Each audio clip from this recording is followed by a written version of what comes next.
Good morning. My name is Jeffrey Rogg. I'm the Chief Assistant Prosecuting Attorney in Menominee County. I have a short statement for you, and then I will turn it over to Sheriff Kenny Marks, who will have his own statement, and then we will be happy to take your questions.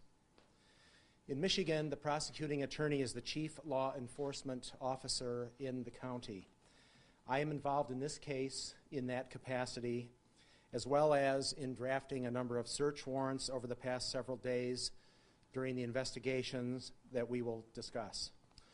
The team members of our investigation in this case are here with me today: Sheriff Kenny Marks, Under Sheriff Mike Holmes, Detective Lieutenant Jeffrey Brunel of the Menominee County Sheriff's Department. Detective Brunel is the lead investigator. Detective Sergeant Greg Peterson, also of the Menominee County Sheriff's Department. Detective Sergeant Gene Bellinger of the Michigan State Police. These dedicated law enforcement officers have worked almost around the clock since Saturday afternoon, since this case first began. They have gone without sleep, and they have gone above and beyond the call of duty in service of the community that we together serve.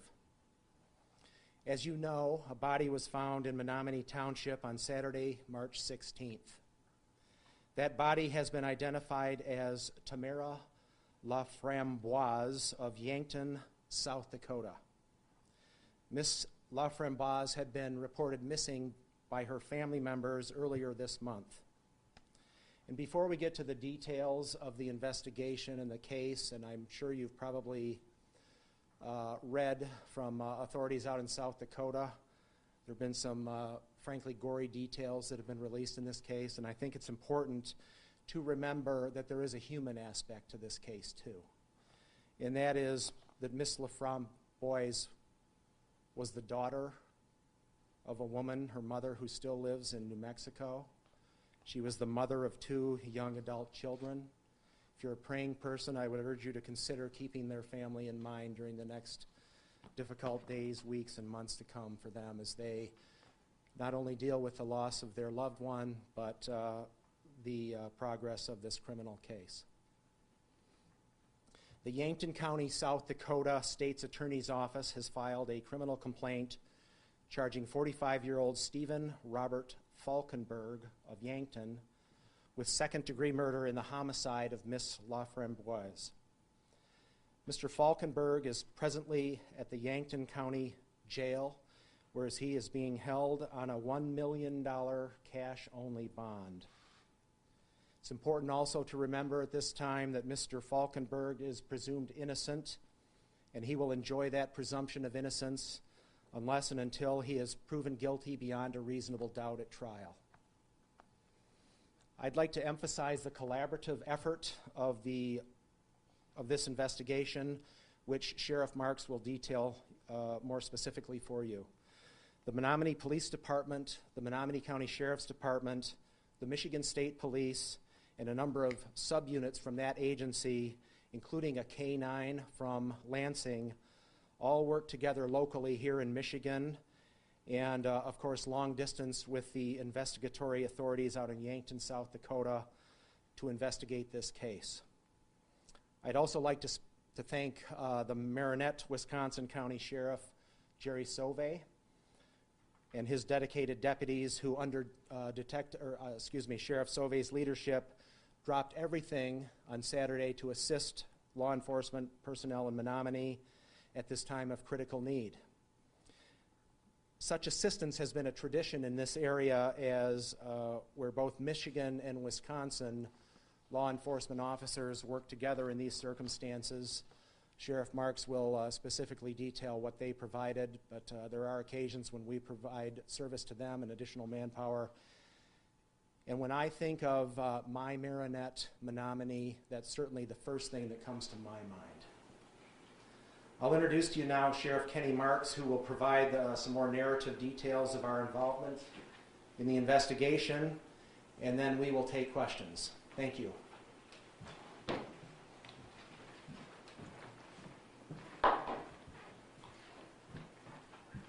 Good morning.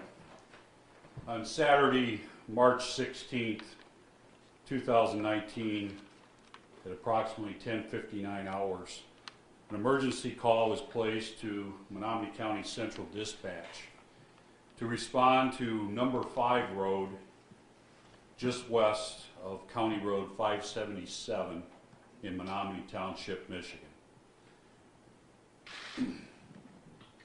That morning, 2 boys were walking their dog, and they looked over the side of a bridge and saw a body in the little river. The body was missing feet, hands, and head.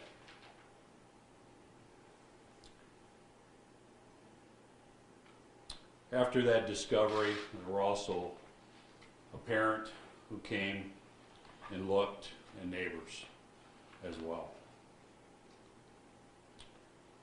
Only the body, a female later identified as Tamara, from Boyce of Yankton, South Dakota, has been recovered at this time.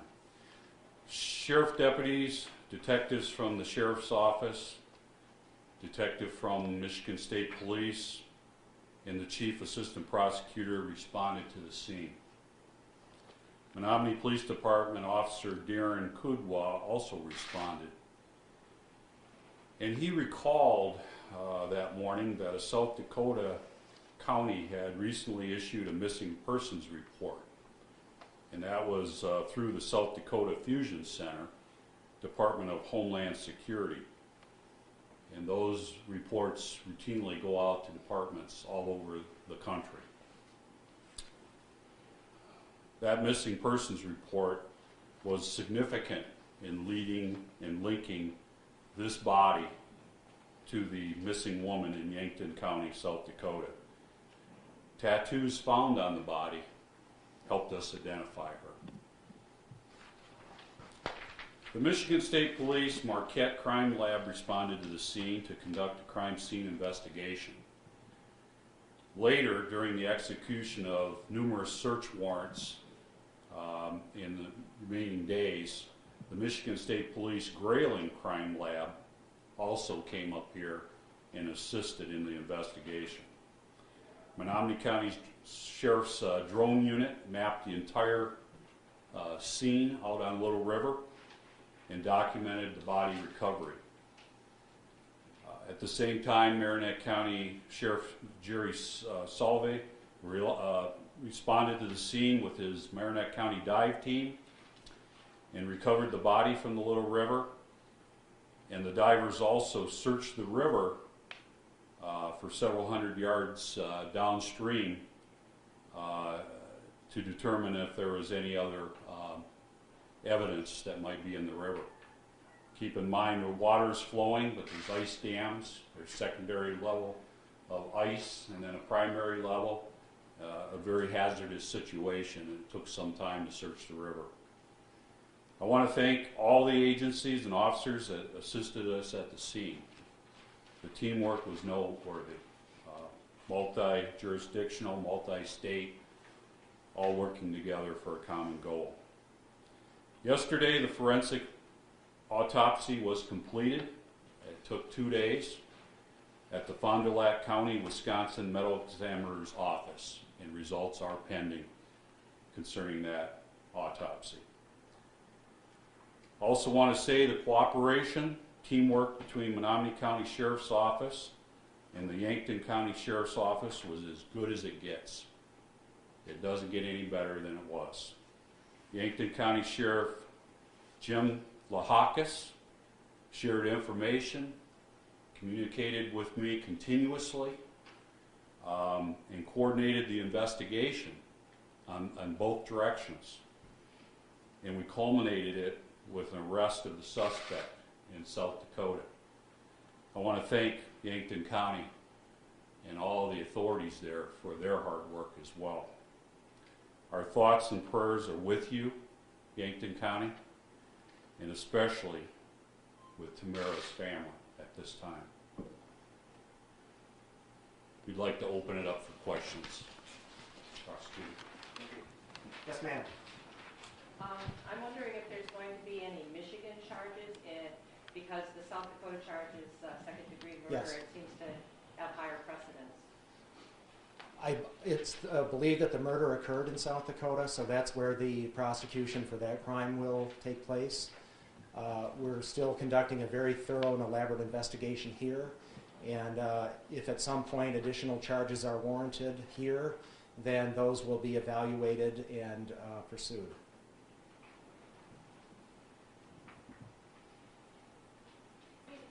Yes, ma'am. Hi. When you guys conducted that search warrant, did you guys find any other evidence, and have you guys been able to locate the other body parts at all? We have not, the other body parts have not been able to be located yet, but I wouldn't feel comfortable commenting on what, if anything, that was found during the execution of the search warrants, since it's still an open investigation. Yes, Is ma'am. there still an active search for those missing bodies? Certainly, yes. Yes, and of course, we're mindful of that here. The South Dakota authorities out there, and presumably, you know, anywhere along the way. Hi. Yes, Penny. Okay. I just wondered if there's any other individuals that are considered to be involved in this crime? I really can't comment on that at this point. It's an ongoing investigation. We're, as I said, evaluating a number of leads, facts, and circumstances. As I said, these folks have been working nonstop on pursuing those leads. We've hardly had a chance to sit down and evaluate the larger picture, but of course that'll be done in the days to come. If anyone has questions specifically for the officers, I'm just sort of, I guess, the host. If you have questions for them, I'm sure that they could entertain those as well. Does he have a past criminal history, this Mr. Falkenberg? I don't know standing here right this second. I don't know. I know he's from Menominee originally. I believe he graduated from high school here. I'm not sure how long he's lived out in South Dakota. It's been a number of years. He does have family in the area here. And it is true that he makes several visits back here on a regular basis, and he recently purchased property? I don't know how about the frequency of his visits, Okay. but he is known to have made a trip here recently, yes. Yes, ma'am. Ms. LaFrambo was reported missing March 1st. I didn't hear the first part of what you Ms. said. LaFrambo was reported missing March 1st. Her body was discovered the 16th. Is there any indication how long her body was in the area or in the river? I don't think we're aware of that. Perhaps the autopsy could be more revealing in that way, but standing here right now, I don't think that's known. Yeah, the autopsy did not have a date of death.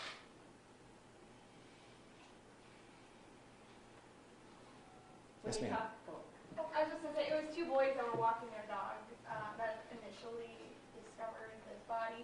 Do we know who placed the emergency call, though? Was it one of them or the parents or neighbors that responded to the scene? It was a parent. It was a parent, okay. I was wondering if the search for the missing body parts is an area between South Dakota and Michigan that is ongoing, or if there's a specific, if you're just looking in this area. I think it's, we don't know. It could, well, go ahead, Sheriff. It would be multiple areas at this point. We've put out that communications. We brought a cadaver canine up from Lansing over the weekend. They were not only used at locations where we did search warrants, but we did take them in other places in the Menominee Township area, searching for evidence and possible body parts. So we are still searching, and we're encouraging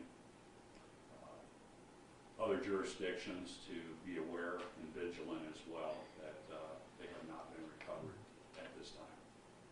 And I think actually we could include concerned citizens in the Menominee area, obviously, to be on the lookout for anything unusual and to notify law enforcement if something is noticed.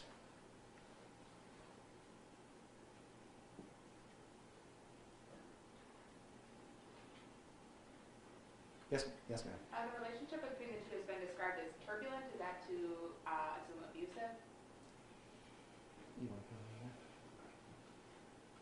on that? I think those comments were from the South Dakota investigation that was a part of ours. Yeah, and I will say that the both of them lived out in Yankton, South Dakota recently, and I think that characterization came from, as I recall, a comment from the deceased's mother who reported that to the South Dakota police. I am not aware, one way or the other, if there's a formal domestic violence history out in Yankton where they both resided. I have a question about the relationship.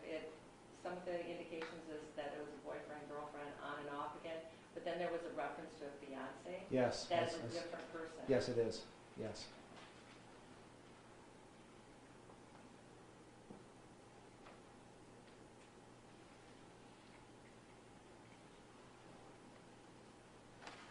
You came all this way. Do you have any other questions anyone has? Yes, ma'am. You mentioned that he has family in the area. Are they helping with the investigation? Have they been able to add any information to this? How do we respond to that? Yeah, I would say the family's been somewhat blocked. Jeff, do you know if South Dakota is a death penalty state? They are, but I believe the death penalty is reserved for certain extreme cases, which would presumably be first-degree murder. I was looking at that this morning. They, of course, made their charging decision to charge murder in the second degree. And, of course, I'm not privy to all the details that they had, which led them to make that charging decision out there. We are working together, but first of all, it's not my jurisdiction. But I presume they evaluated what they have, what evidence they have at this time, and made the appropriate charging decision based on what they know. But presently, That could change. theoretically, yes.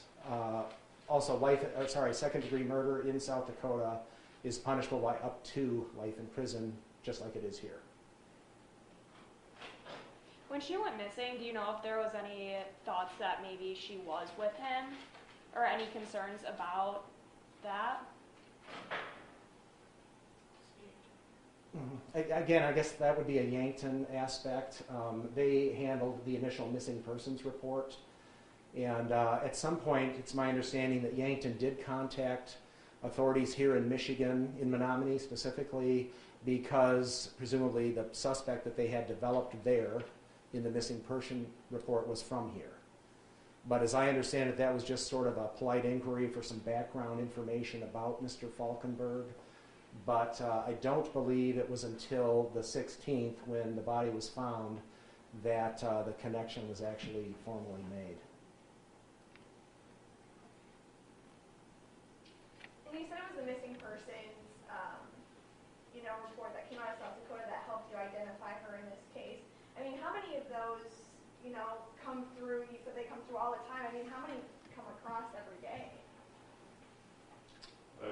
Yeah, I would comment on that. The Homeland Security started that, every state.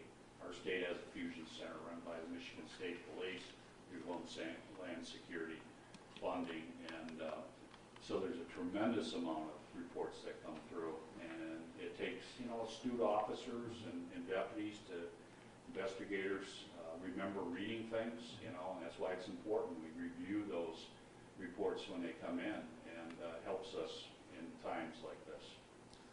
Which is exactly what happened here. You heard the sheriff describe how that occurred with Officer Kudwa from the the Menominee Police Department.